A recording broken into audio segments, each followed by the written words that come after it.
高见，这次你输定了。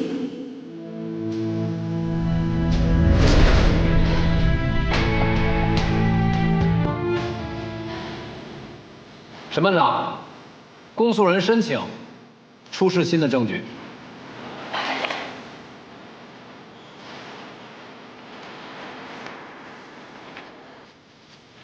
反对。审判长，这份证据公诉人并未向辩护人开示，有证据突袭的嫌疑。审判长，正是因为这份鉴定意见刚刚送到，所以还没来得及向辩护人开示。鉴于这份证据对本案的重要性，公诉人申请休庭30分钟，正好也给辩护人质证准备时间。辩护人有什么异议？没有。休庭。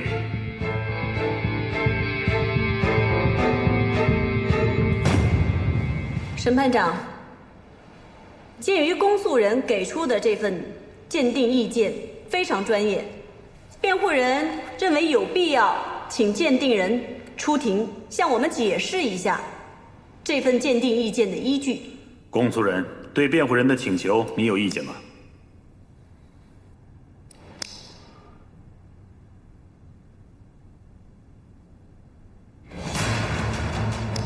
肖荣同志，让你久等了。你的脚怎么了？没事，老李，麻烦开快点。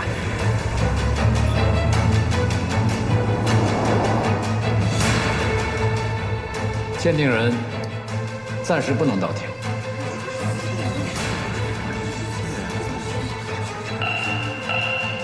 大家肃静。审判长，辩护人认为，在鉴定人无法出庭解释的情况下，这份证据不应被采信，同时也请合议庭对该证据不予采信。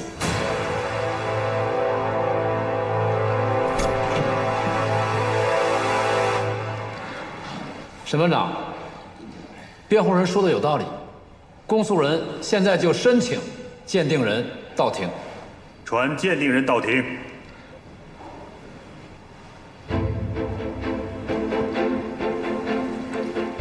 请问，目前全世界有什么方法可以区分同卵双胞胎的 DNA？ 没有什么方法可以区别，但是它并不等同于同卵双胞胎就不能够被区别。不好意思，我不太清楚你的意思，能不能给我们解释一下？我给你举个例子啊，你和你的妹妹买了2条完全相同的裙子，一人1条。在刚买来的时候，这2条裙子是一模一样的，你们也分不出来。但是过一段时间以后，你的那条裙子由于是水洗，有点缩水了，而你妹妹的那一条一直是干洗，它没有缩水。从此之后，这2条裙子即使看着很像，但是你们却可以轻松地把它辨认出来。我们从犯罪现场2个兄弟的 DNA 里面进行了更深刻的分析，发现刘明强的 DNA 基因片段中出现了突变，而刘明刚的却没有。这只鞋子上面的血迹提取物中检测到的 DNA 并没有突变，所以它无疑是刘明刚的。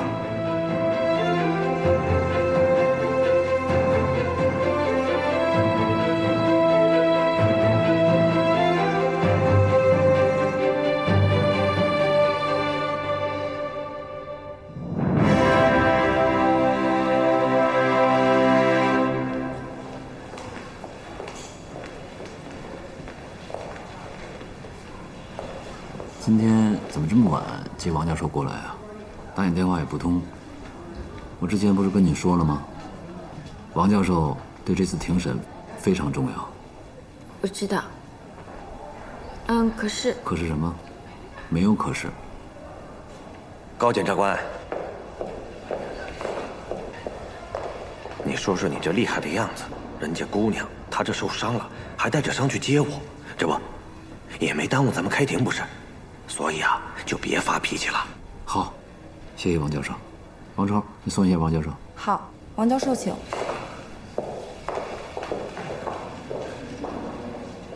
上哪儿了？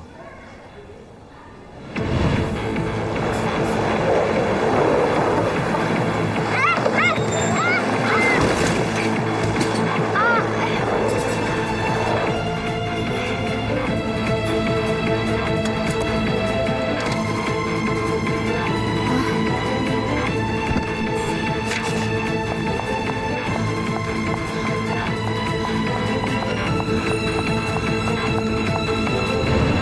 事。张小波，你带付小柔马上到医院去，检查一下脚踝。啊，好。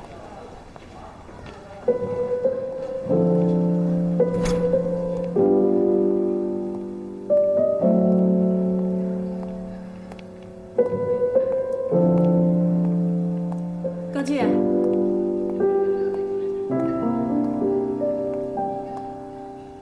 我又输了。我赢的也不轻松。按理说，输了的人不应该提条件，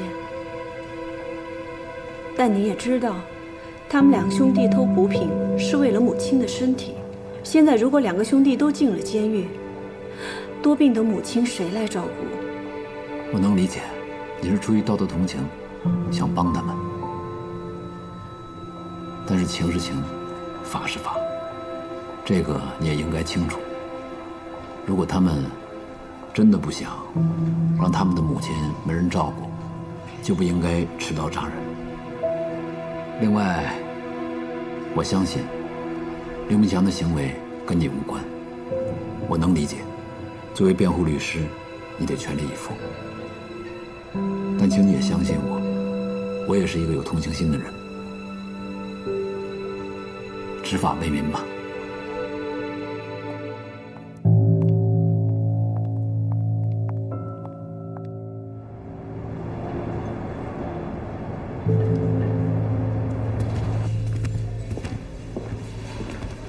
哟，高处来了！哎，鼓掌欢迎！哎，上来，找你有事儿。马月月的案子你接手了？陈检察官辞职了，我来向你了解一下案子案发经过。全力配合。高健，银行金库案很快就结案了，对嫌疑人的审问让小柔跟着一起参与进来。没问题。真是太好了。来，坐吧。有什么要了解的？首先，当时案发的时候，你们是怎么锁定马月月的？根据死者杨天当天的活动情况为线索，查找谁有可能和死者有交集，尤其是最后接触过死者的人。下一步就是犯罪动机。死者杨天平时和谁有矛盾啊？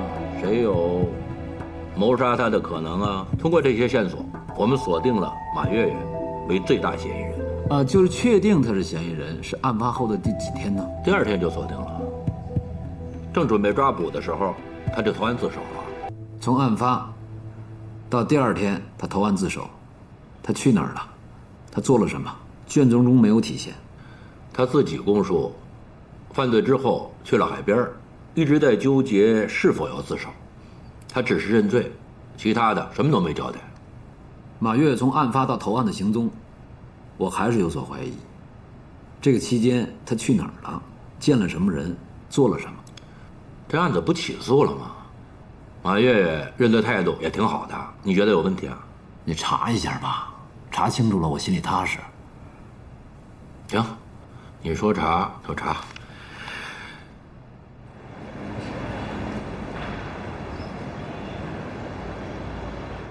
田明吃了那么大的亏，怎么可能不交代你们的事儿啊？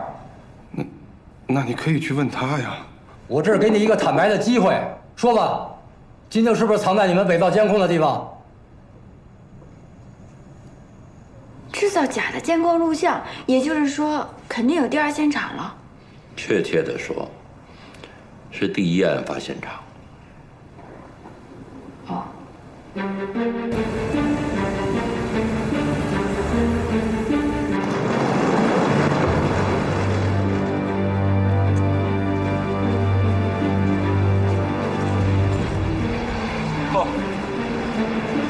够下本的你们，啊！小柔，这才是犯罪现场呢。金定呢？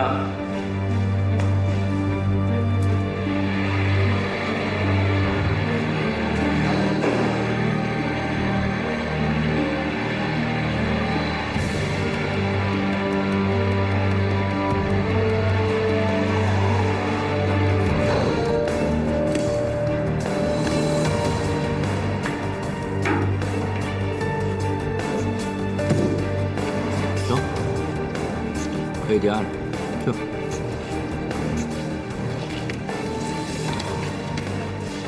小柔，看明白了吗？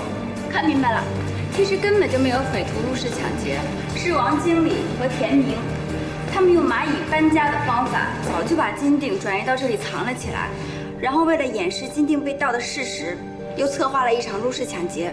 先是伪造了现场，又假装自己是歹徒，录制了搬走金锭的视频。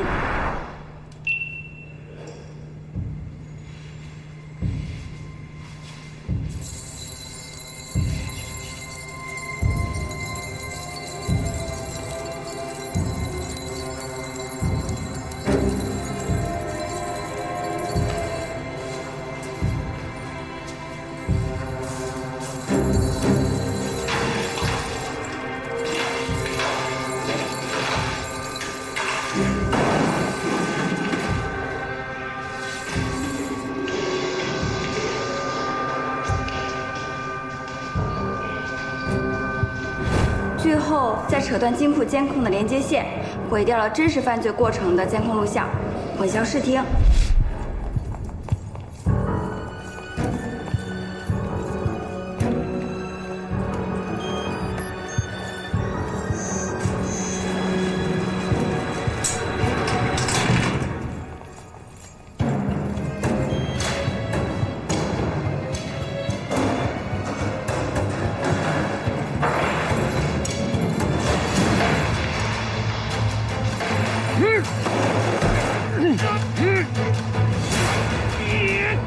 干什么？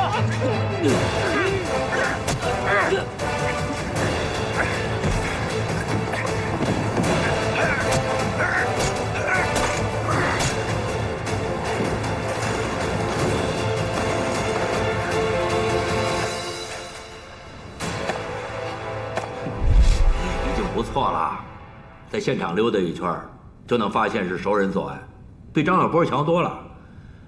一个检察官初来乍到的，要都像高健那么聪明，侦查你们也一起干了得了，让我们公安干嘛呀？嘿，我给你上的第一课就是眼见是实，耳听是虚；第二课就是告诉你，眼见也未必是事实，懂了吗？嗯。王经理，你说你跟田明是一条线上的蚂蚱，你为什么杀他呀？我觉得这种事儿少一个人知道，便多一份安全。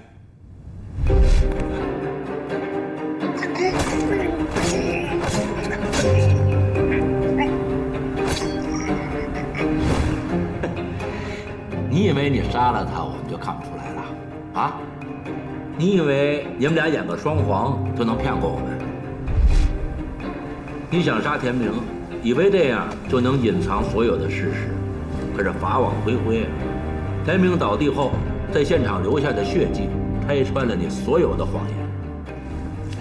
即使你杀死了知情人，还伪造了案发现场。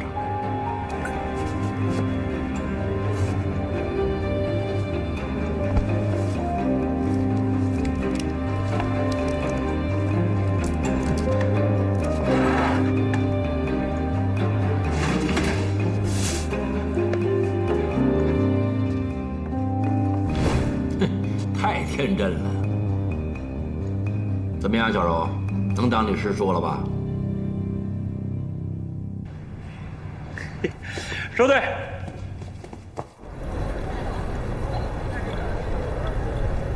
银行金库抢劫案查得怎么样？挺顺利的，马立雄他们已经破案了，嫌疑人也已经到案了。傅小柔参与了吗？参与了。怎么样？胆大心细，证据审查能力强，逻辑推理能力也不错，可用。给你配个助手不容易啊，好好的带一带。嗯啊。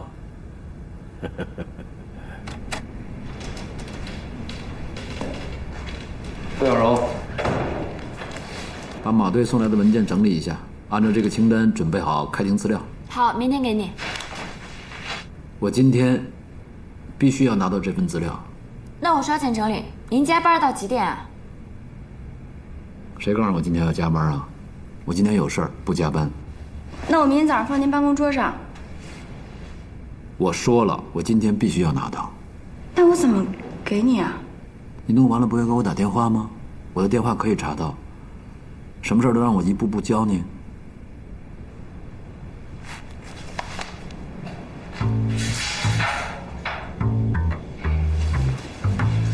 什么人啊？幸好这是同事，我真为他的家人感到担忧。别别我告你奸细的，搞出家里人，还有一个小鬼见证，搞出可信。一家子鬼见愁。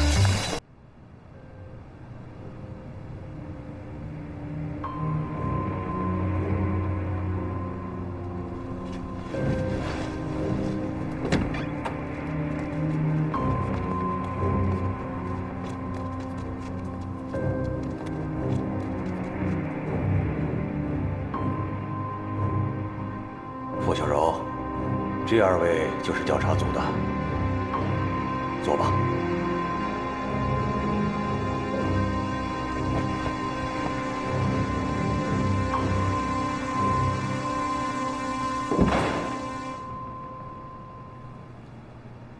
傅小柔，我们想知道，你进入检察院的真实原因，和你父亲的遭遇有没有关系？有一定的关系。那你说说看。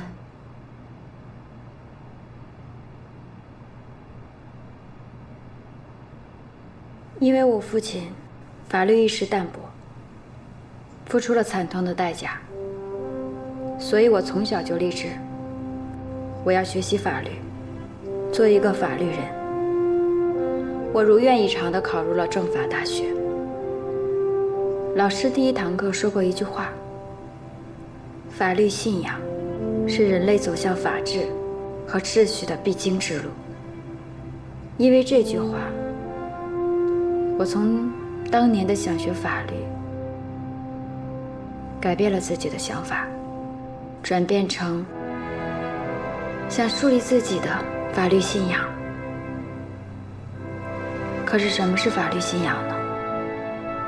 是相信法律可以一直公平，还是相信法律可以解决一切问题，或者是相信法律可以带给至少信仰他的人幸福的生活？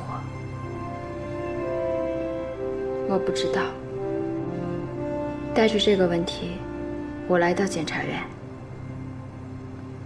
来到这个挂着检徽的地方。我开始慢慢发现，我之前的想法不是不对，只是太过于片面。在这段时间里，我跟我的同事被堵过家门，被闹过访，被嫌疑人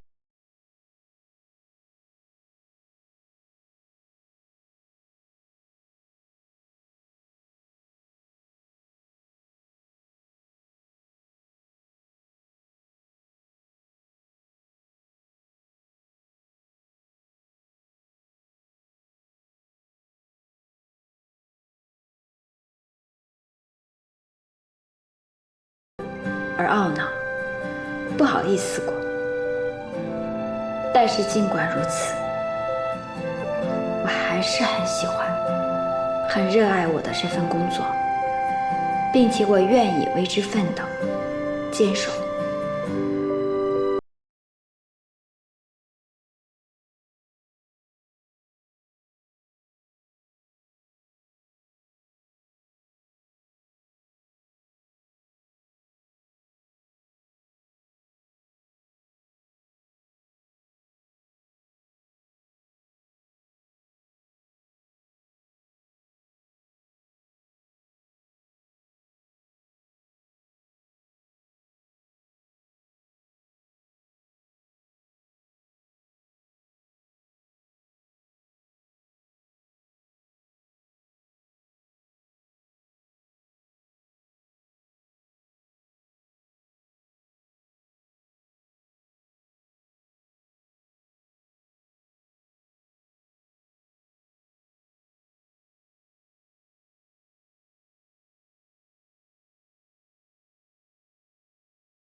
开玩笑的问过我一个问题：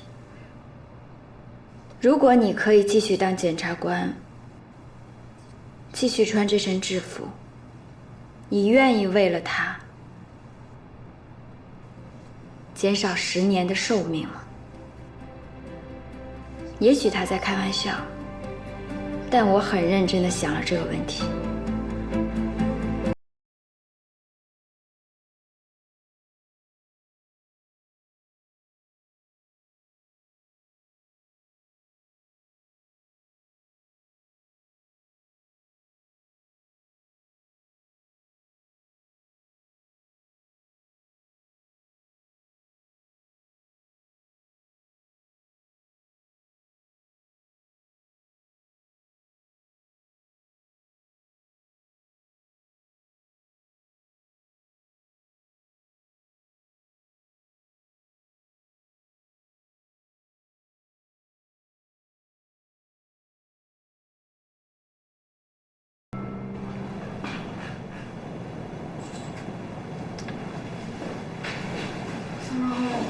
你怎么眼圈红了呀？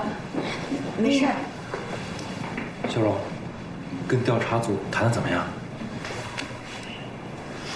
不知道，反正我已经尽力了，不管是什么结果，我都能接受。高处，调查组的人走了吗？小柔的事儿有结论了吗？他能不能继续工作了？哪那么多问题啊？赶紧办公。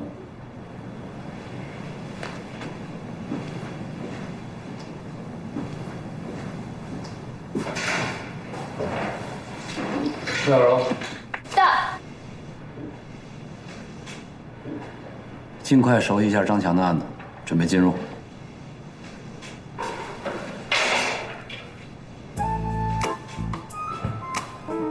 什么意思？就说你没事了，通过调查了。耶！通过调查了，太棒了！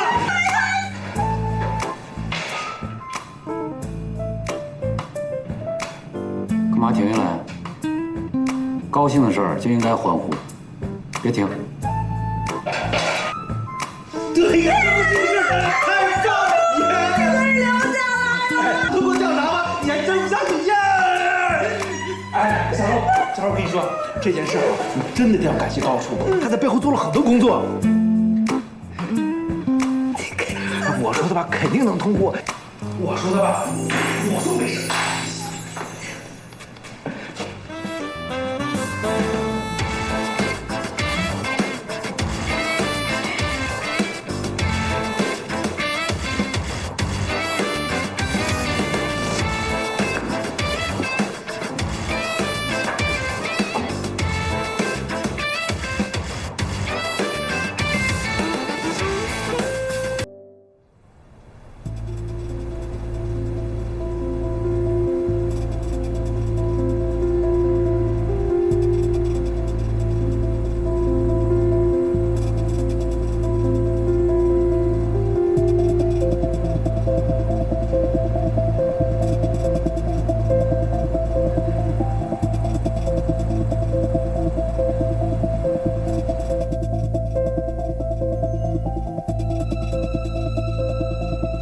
一点收获都没有。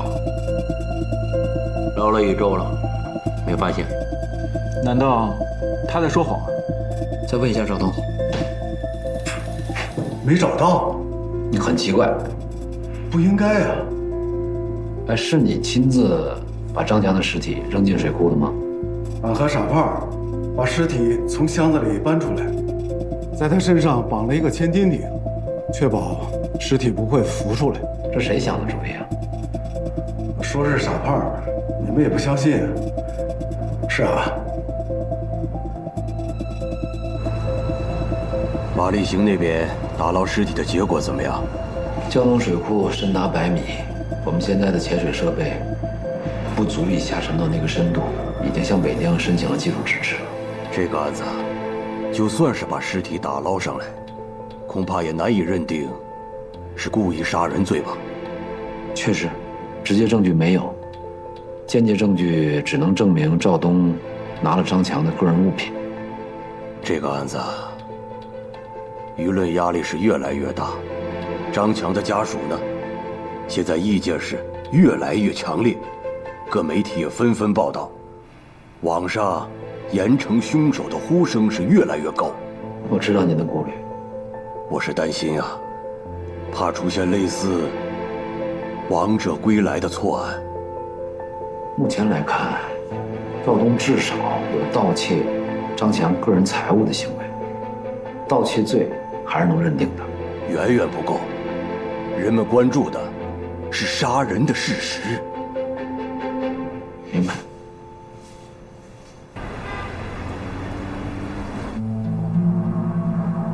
高处，我觉得赵东说的不太符合逻辑。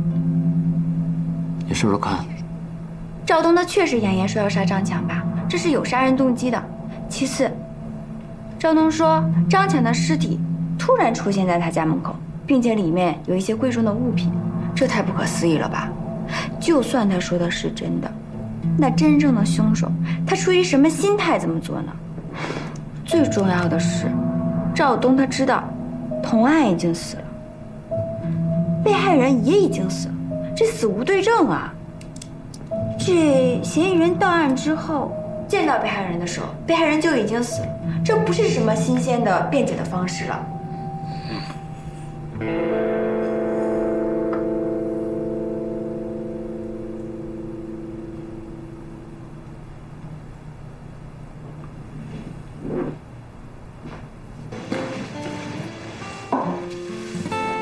傅小柔，高健的情况你都知道了，可张强的案子又很吃紧，希望你们不要受什么影响，该怎么做就怎么做，需要什么支持啊，直接和我说。喂，高处。小柔，现在那个尸体打捞的情况怎么样了？水下救援队正在24小时进行打捞。那这样，你看你跟马队说一下，看他方便不方便，把打捞的所有时间的视频给我发一下，我看看。对，发我邮箱里。好，我知道了。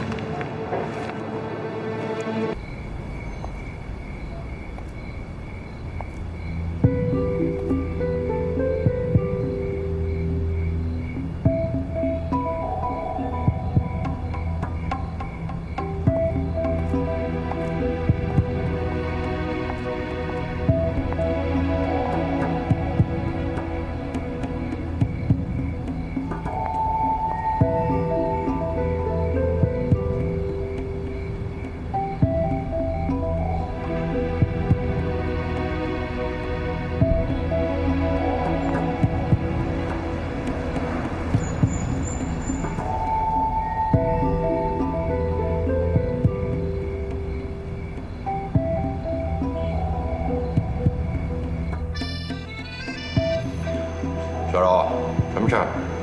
喂，马队，请你帮个忙。我现在在滨海公园，我发现了一个摄像头，虽然它不能直接照射到公园里面发生到什么，但是它对面的那条马路，只要来往的车辆里装有行车记录仪，就一定能拍到高处是否打人。你还真用心了啊！交给我吧，查找路过的车辆，这我能办。但是这个排查工作会很重。再难也得查，啊，放心。谢谢啊。跟我客气什么呀？不用谢啊，拜拜。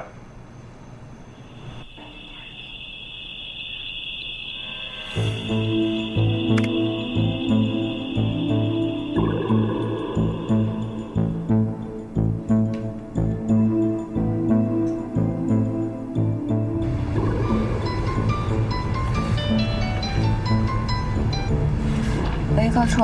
小柔，我正在看你传给我那个打捞的视频，27分56秒，啊，你看那个灰黄色的物体，我查阅了一些资料，就是尸体在水中或者在潮湿的环境中与空气隔绝，体内脂肪会发生变性，就会出现皂化现象。这个灰黄色的物体有可能就是我们想要打捞的尸体的一部分。好，我知道了，我马上回去查。停，就是这个画面，你们看像什么？这看不出来是个什么东西，像一个倾斜的石头墩子。色泽呢？这看着像肥皂。以江东市现在的水温条件，尸体很容易皂化。皂化？你看，这很有可能是皂化了的尸体的一部分。老翟，通知一下打捞队，重点排查第27盘的这个入水点位置。好。继续放。各位观众，大家好，我们现在所在的位置呢，就是水库打捞的现场。在公安局专案组经历了1个多月的努力奋战后，就在这片近3个西湖大小且深100米的水库当中，成功打捞出了受害人的尸体。经历过多次的失败之后，就在水库大坝旁的一次水域，终于搜索到了受害人和当时悬挂在受害人身上的千斤顶。江东电视台记者叶子瑶将持续为您做跟踪报道。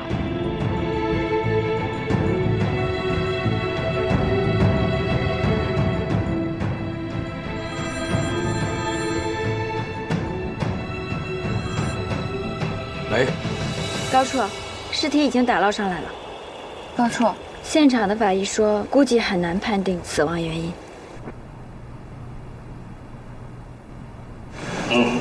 对，证据固定，别再出差错。队长，田小海，左秦的外国丈夫被打的事儿查得怎么样？队长，您看啊，根据监控录像显示，当天晚上滨海公园的附近一共经过了23辆车，我们现在已经排查了18辆，还有5辆尚未联系到车主。抓紧啊！好。死因不明，2个犯罪嫌疑人，一个死了，一个到现在都没有口供。这种证据怎么能证明就是故意杀人呢？虽然我觉得人就是赵东杀的，但这风险也太大了吧？小柔，你是怎么看的？实话实说，我也不确定。社会舆论压力太大了，当然我知道我们不能被社会舆论压力所影响，但是真的要做决定的时候，多多少少还是有一些纠结。如果实在感到纠结啊，去问问高处，看看他对这件事会怎么处理。高处的意见对你们俩来说仅供参考，可不是命令啊。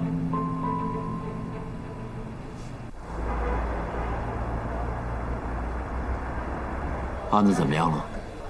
尸体找到了，身份已经确认，就是张强，但是死因不明。赵东他不承认杀了张强，这个案子现在有点扑朔迷离了。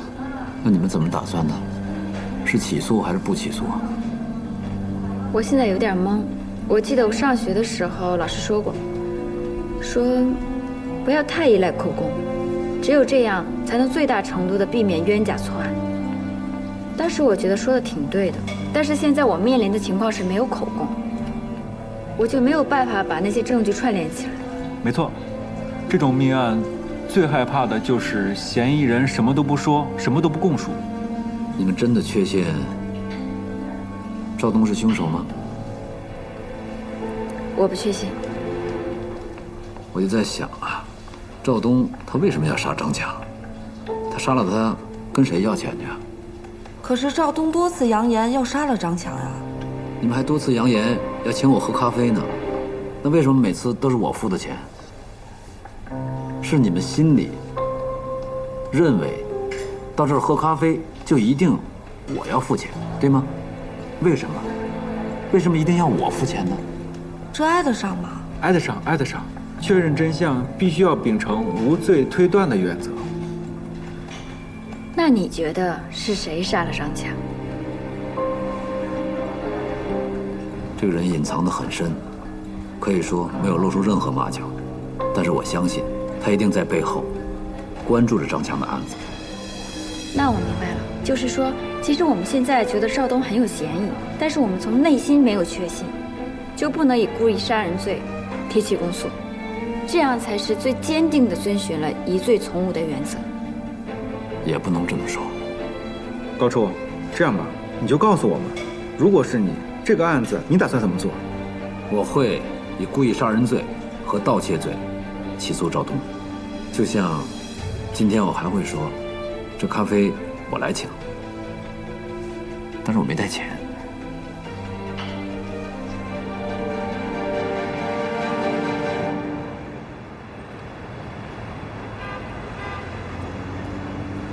以故意杀人罪、盗窃罪起诉赵东，你知道后果吗？知道，故意杀人罪肯定定不了。明明知道结果，为什么还要这么做？首先，这个案子不存在有无罪风险，因为最起码赵东他拿了张强身上的财物，就算是盗窃，所以赵东至少不会判成无罪。我们选择加上故意杀人罪，主要原因有3点。第一，到目前为止，我们还不知道赵东是不是真凶，我们心里都存着这个疑问，他也许是，也许不是。法律规定，我们所有的证据都必须在法庭上出示给被告人。如果赵东确实是杀人真凶，那他会不会在法庭上因为看到我们所有的指控证据而良心发现，把真相说出来？这也未可知，一定要等到开庭的那一天才知道。第二呢，我们是觉得是可以尝试的。这个案件现在舆论的关注度很高，网上舆论一片声讨赵东的声音。如果现在这个时候我们舍掉赵东故意杀人罪的罪名，那网上会一边倒的攻击我们检察院，而且这种攻击是非常不理智的，因为他们并没有看见所有的证据。所以我觉得我们应该先起诉到法院，让法庭将这些证据公布于众。就算到最后法院判定赵东故意杀人罪的罪名不成立，但至少也宣扬了一次疑罪从无的法治观念。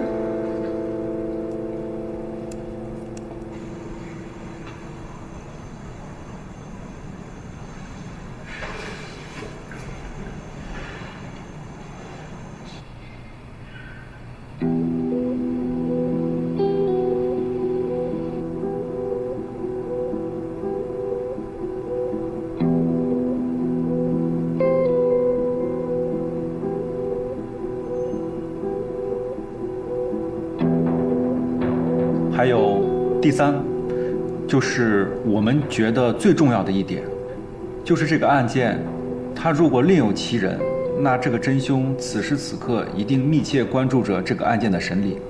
如果他发现检察院已经认定了赵东故意杀人罪的罪名，那这个真凶很可能到法庭来旁听这次庭审。这是犯罪人在得知自己能够逃避法律制裁后的一种获胜的心理。我们可以在开庭前通过媒体报道这个案件的一个进展情况，故意透露给对方对于起诉事实的确信，然后我们再通过法院的预约旁听系统来检索每一位旁听者。凡是跟被害人张强有关系的、有交集的，那我们都可以进行调查，说不定真凶就在里面。就这3点，所以我们认为输一场没关系。小柔啊，这可是你第一次当第一公诉人。如果最终拿了一份抹去了重要事实指控的判决书，你甘心吗？这个人隐藏得很深，可以说没有露出任何马脚，但是我相信他一定在背后关注着张强的案子。我会甘心，只要对案子好，我无所谓。这是高健给你出的主意？这是我自己的主意。张强的 DNA 提取出来了，吻合度99.99%，没跑。大家的功夫总算没白费。还有2呢，重要的是2。你打架那地方没摄像头是吧？在那儿离马路很近，还是主干道。虽然车辆不多，但我们还是从一辆车上的行车记录仪上查到了记录，拍到了我们争执的画面。老外自己摔倒的，跟你没任何关系。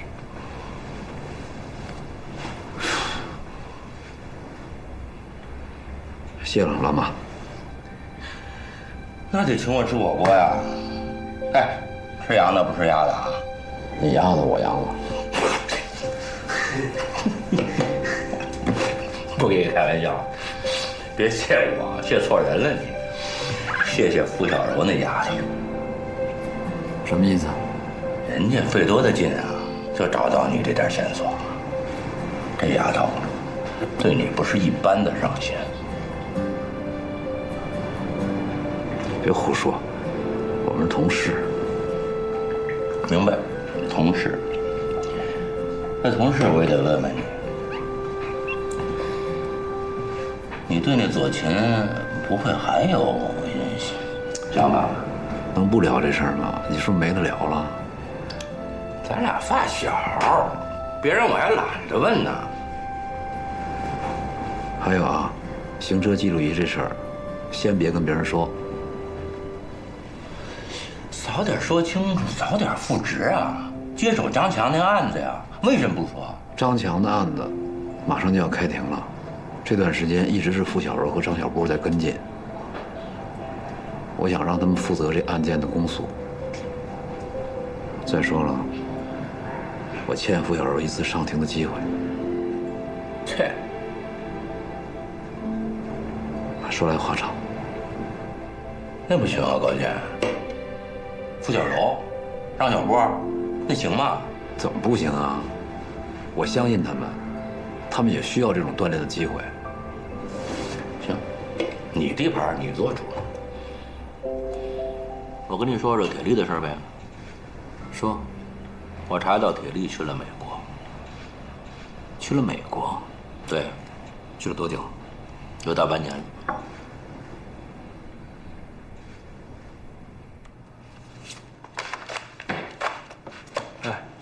怎么样？有难度吗？证据准备得很充分，我相信没有问题。我就喜欢你有信心的样子。你说在高处啊，最近运气特别差。哎，你这仗要是打赢了，那让高处高兴高兴，好事啊！我发觉你工作的样子跟高处越来越像了。你没事干了？胡说什么呢？赶紧工作去。我工作可多了。小波，你是不是又该吃药了？一会儿是吧？记住了啊。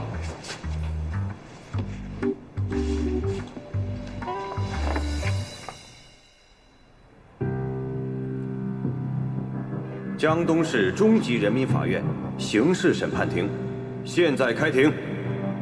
首先由公诉人宣读起诉书。江东市人民检察院起诉书。本院认为，被告人赵东同他人故意非法剥夺他人生命致一人死亡，其行为已经触犯《中华人民共和国刑法》第232条，犯罪事实清楚，证据确实充分，应当以故意杀人罪追究其刑事责任。被告人赵东秘密窃取他人财物，数额巨大，其行为已经触犯《中华人民共和国刑法》第264条，犯罪事实清楚，证据确实充分，应当以盗窃罪追究其刑事责任。赵东一人犯两罪，依据《中华人民共和国刑法》第69条，应当数罪并罚。本院提起公诉，请依法判处。审判长，起诉书宣读完毕。被告人赵东，刚才公诉人宣读的起诉书，与你收到的起诉书副本内容一致吗？一致。对起诉书指控的事实以及认定的罪名，你有意见吗？有。俺承认，俺是拿了他的财物，但是俺没有杀他呀。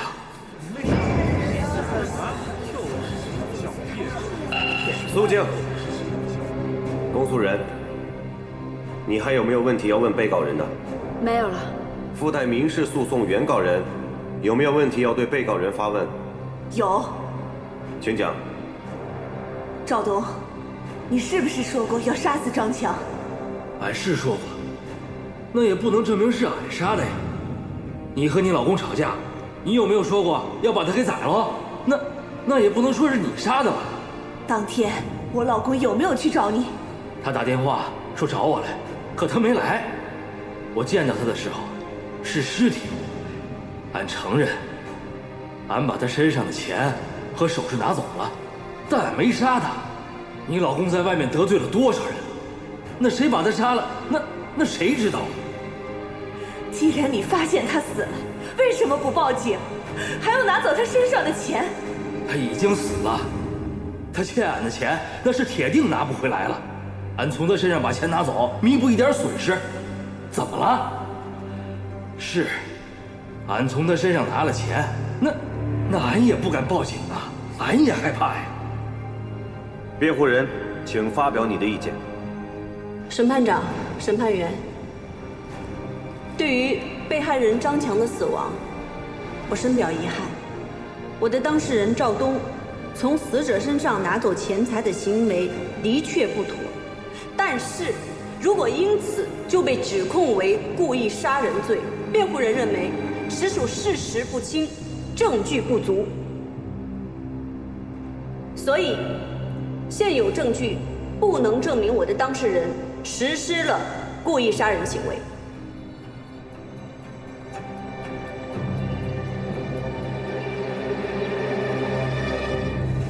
我知道了。好，你放心。唐明，啊，他怎么去看他们身上？这里面有问题啊！行了，好，我知道，放心吧。队长，查一查华正集团的老总丁红和张强3年以来所有的通信记录，还有财务往来。好，知道了。哎，小荣，明知道会输，你怎么还那么高兴啊？这种书呢，虽败犹荣，相信高处已经有发现了。哎呀，真是不枉高处对你的一番心思啊！什么意思呀？哎，你看我这个嘴怎么就说漏了呢？明明就是想说嘛，到底什么意思呀？我听小韩说，高处前几天就知道卡洛斯这件事了，之所以没有提前回来，是想给你一次出庭的机会。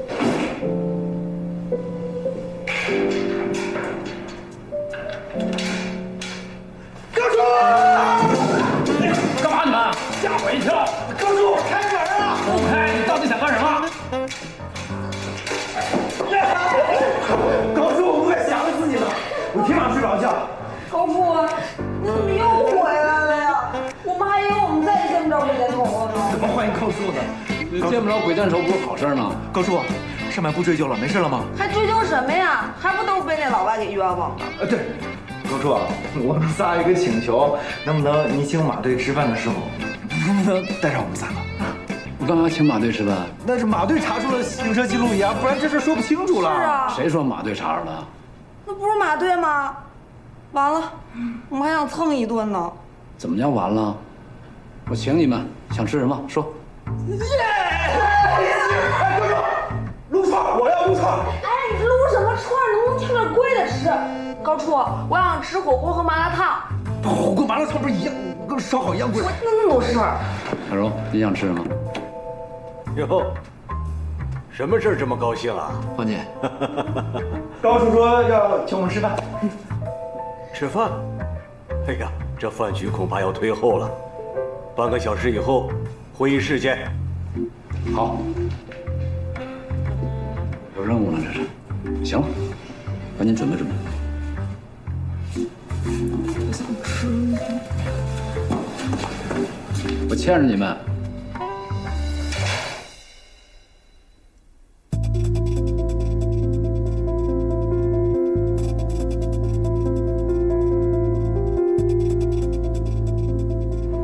在众多旁听赵东审理案的人里面，我们发现了一个一直以来被忽略的人。丁红，为什么你一见到丁红就这么敏感？张强是做建筑装修工程的，丁红当初公司的主要业务就是提供建筑施工材料，这2个人有业务上的交叉。你是怀疑丁红公司和张强公司之间有业务往来，以后呀，他们之间产生了经济纠纷，2个人之间出现了矛盾。循着这条线，我们让公安机关来调取了这2家企业的业务往来。果然啊，你看丁红在入主江东集团前的公司，跟张强的公司在表面上没有任何的业务往来，但请注意这2家公司：星登公司、网讯公司。这就是说，这2个单位就是丁红公司和张强公司的壳公司。没错，他们在用壳公司签合同走账。高处，为什么要用壳公司？避税啊！这是一条很重要的线索。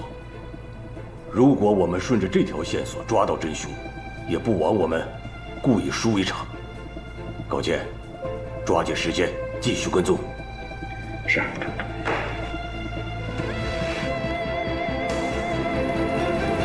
怎么，经个庭审也犯法吗？不犯法。我只是好奇，日理万机的丁总为什么会这么有兴趣去法庭看一场和自己没有相关的庭审？马警官，犯罪跟每个人都相关。我接受法治教育，没必要把我请过来过堂吧？没这个意思，正常的问询嘛。我们经过调查，发现华正集团和张强的公司有经济来往。怎么？检察院诉不下来赵东，你们就怀疑我吗？没人怀疑你，请你回答我的问题。一个装修公司与我们有经济来往，这太正常不过了，有什么大惊小怪的？我还听说你欠过张强的钱，这个我还真记不住了。那你好好想想，这对我们很重要。行，我想起来了就告诉你。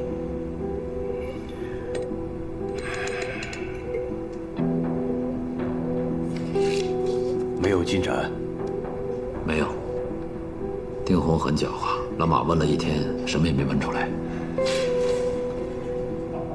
案件久远，当初侦查的方向又不在丁红身上，所以现在找起证据确实很难。是，他什么都不承认，我们也拿他没办法。这个案子，你心里是怎么想的？丁红的公司跟张强的公司有业务往来。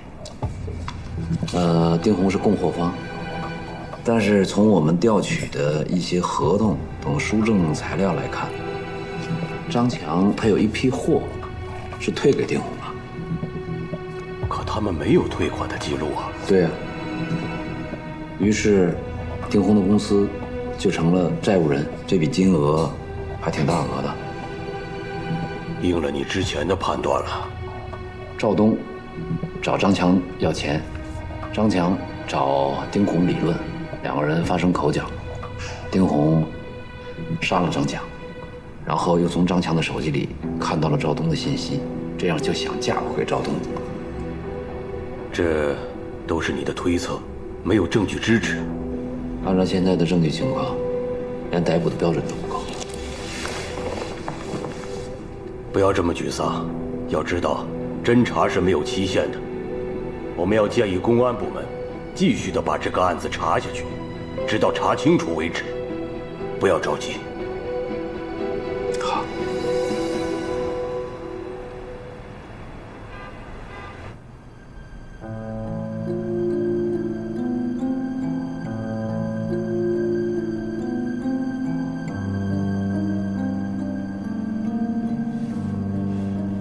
这是案发现场的监控录像，李立明交通肇事致死案移送到本院审查起诉。这个案子，区检察院认为不是一场简单的交通肇事案，而且最后的延长期也已经快要到了。其实，本案最大的核心问题就是肇事司机是否存在杀人的故意。的确，但是整段视频存在盲区，我们看不到撞人的过程。只能看到司机下车，司机的口供里一直在强调他没有看到小女孩跑过来。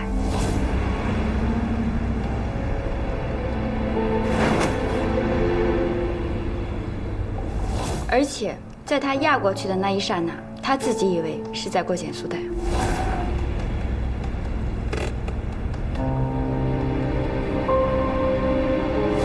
我个人认为，单凭此次鉴定的结果，就判定嫌疑人有杀人的故意，我认为还达不到证据确实充分的标准。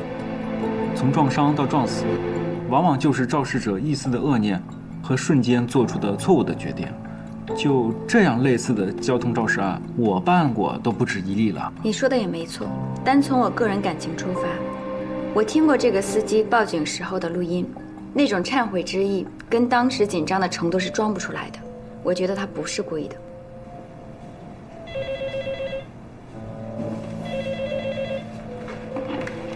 喂，你好。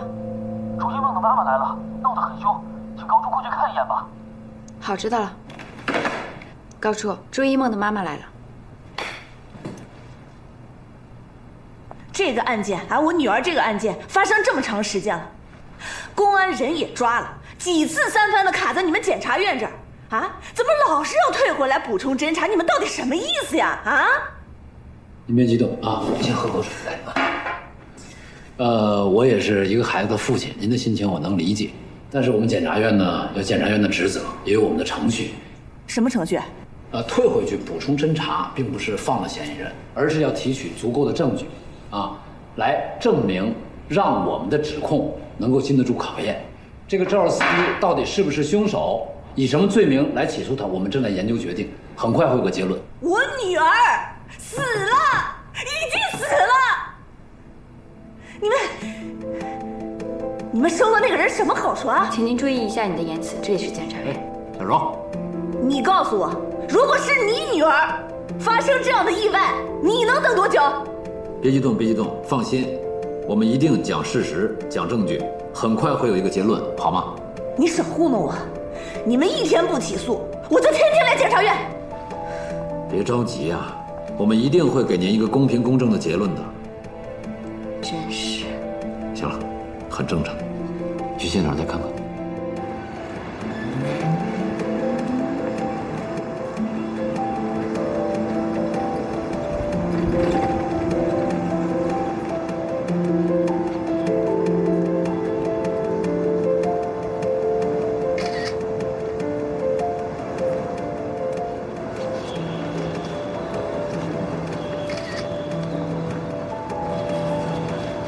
你好，麻烦问一下，叫我吗？这平时停的车多吗？这儿多，一到下班的时候吧，这儿就跟停车场特别多。那这有一个减速带，怎么没了？拆了。拆了多久了？拆了有小半年了吧。谢谢啊。没事。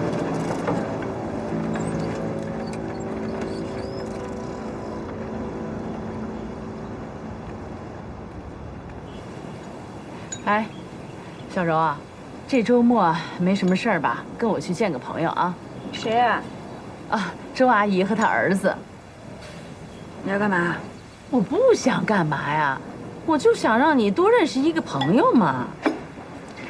不是说好了吗？你不逼着我找男朋友，我会自己找的。你自己找男朋友？找谁啊？找高健？我可告诉你啊，这个高健我是绝对不可能接受的。如果你有这种想法，那你趁早给我换工作。还有那个双双，你离他远点儿。哎，他不会是存了你当他后妈的心思吧？妈，我跟高处就是普通朋友，我跟双双也是朋友，你也不用想太多。他妈妈都回来了，你就别瞎猜了。什么？他妈妈都回来了？这是要复婚啊？我怎么知道啊？这事儿跟我又没关系，你怎么那么八卦呀？这怎么是八卦呀？他要是复婚的话，你不就踏实了吗？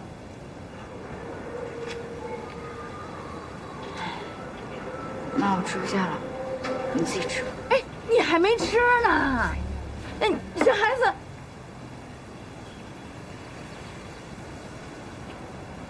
还说不得了这。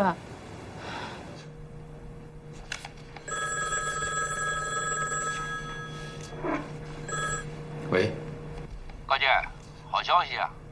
昨天晚上，小韩在走访中发现了新的证据。什么证据？一一家超市的监控摄像头恰好拍下了朱一梦车祸案发现场的全部过程。太好了，你赶紧把光盘送过来。马上就送过去。好。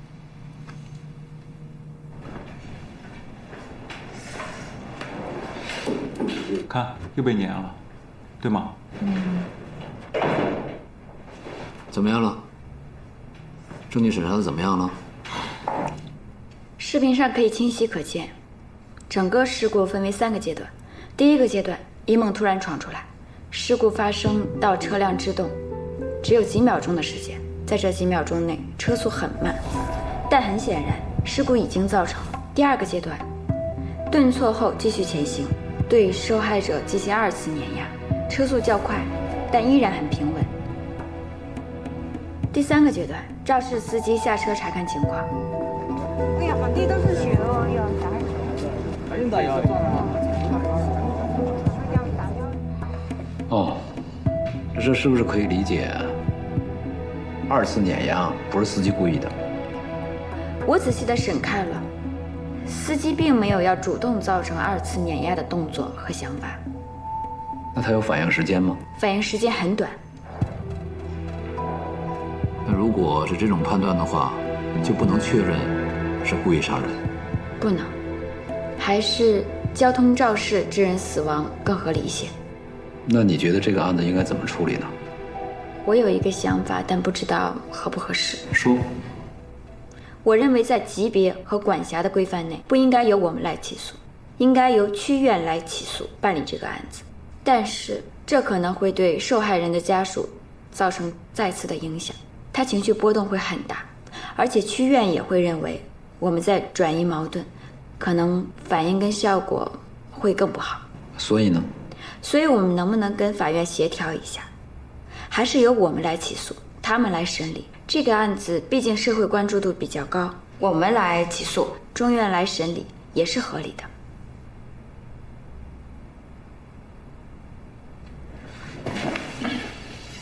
怎么了，高叔？你的想法跟我的想法不一样，但你的想法很棒，给你鼓掌。哎，那你什么想法呀？我都给你鼓掌了，你还有必要知道我的想法吗？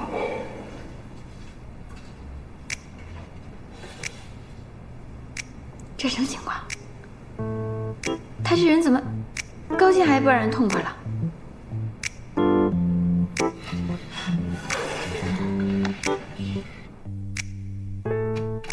哎呦，我的天哪，都几点了还睡呀？快起来，快点，快点，快点！哎呀，妈，好不容易一个周末，能不能让我睡个觉啊？今天不行，都跟人周阿姨约好了要见面的，快点的。我肚子疼，哪儿也不想去。我跟你说啊，今天哪儿疼都得去，给你5分钟时间，快点。妈。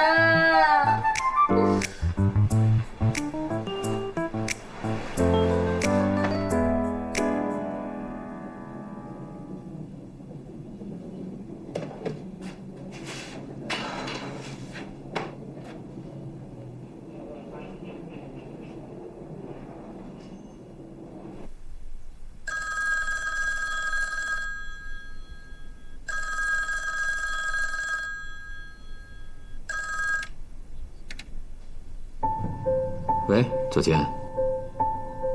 高健，卡洛斯已经回美国了，我向你道歉。我介绍。双双的事儿到现在咱们2个也没有达成共识，咱们见一面吧。好。好。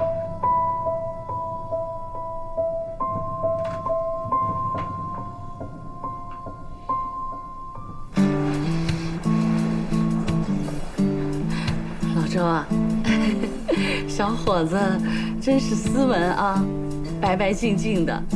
那是，我儿子能差了。哟，你看你家小柔越长越漂亮了啊！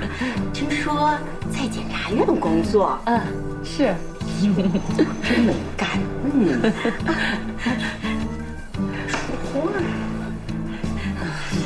你看我们这孩子见事儿就害羞，靠谱厚道。嗯。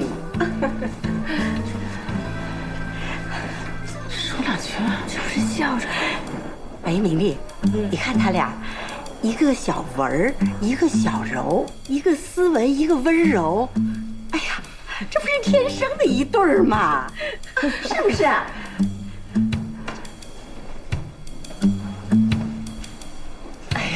哎，老周，哎，我正好想去买个包，你帮我挑挑，咱们逛逛去吧。好，你们好好聊。哎，对了，2个小时以后我来找你啊。好了，行了。哎，老周，咱们走吧啊，你们聊着啊。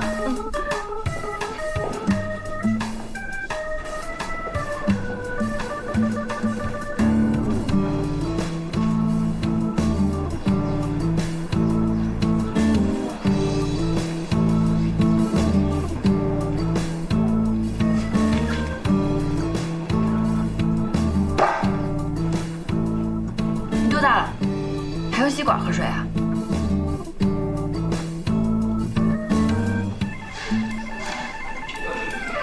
你是不是什么事都听你妈的呀？妈宝。那你妈跟你说我是干什么的了？检察官啊。你光知道检察官不行，咱们是相亲，你得知道我跟什么人打交道，了解我的生活呀。我呢，平常就跟杀人犯、死尸打交道。死人啊？每天都跟他们打交道。那多恶心啊！恶心什么呀？我天天在停尸房吃饭呢，要是每天不闻着这尸体的味道，我都吃不下饭。每天不看死人，我都睡不着觉。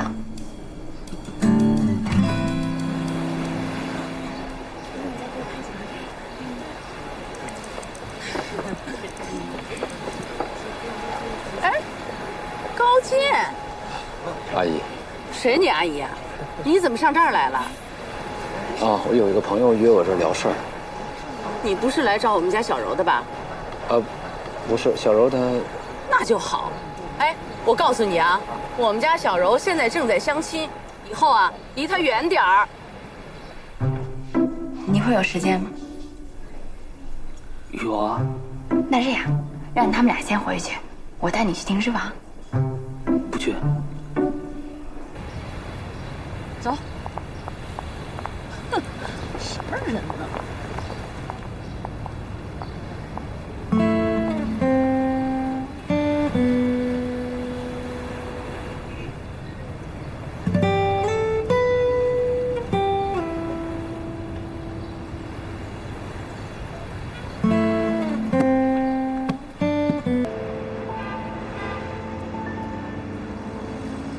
受江东市人民检察院的指派，我们以国家公诉人的身份出席法庭，支持公诉，并依法履行法律监督职责。在刚才的法庭调查中，公诉人向法庭出示了证据。下面，我们先梳理一下不存在争议的事实。被告人李立明驾驶车牌号为江 A43532的小型汽车，在本市富民巷经过时，将被害人刮倒在地。此后，被害人又被李立明驾驶的小型汽车碾压致死。根据最新的监控视频证据显示，整个事故发生的时间只有24秒，也就是这24秒，带走了朱一梦年轻的生命，带给了他的家人无尽的悲痛。被告人究竟应该承担什么样的刑事责任？交通肇事还是故意杀人？这两个罪名在刑期上有天壤之别。究竟认定哪一个罪名，取决于那短短的24秒时间里的事实真相到底是什么。为此，公诉人在一遍遍梳理本案的证据后，认为被告人根本没有杀害被害人的故意。理由如下：首先，富民巷路况复杂，李立明驾车经过时存在客观上的视觉盲区，并没有在事故发生的第一时间发现受害人。其次，肇事车辆经过路段曾经有减速带，被告人依照驾驶经验做出了错误的判断，这一辩解具有合理性，因此，本案只能认定李立明的行为构成交通肇事罪。杀人犯，他是杀人犯。肃静，请公诉人继续发言。谢谢审判长。朱一梦值得同情，她是一个无辜的少女。我相信，这令人窒息的24秒，是一个永远的遗憾。如果人心是个法庭，我也相信，你们已经完成了对李立明的道德审判。但我需要请大家注意，道德评判只是一个价值判断，并不是法律判断。而法律要确定李立明的罪名，必须依靠事实，依靠证据，而不仅仅是道德。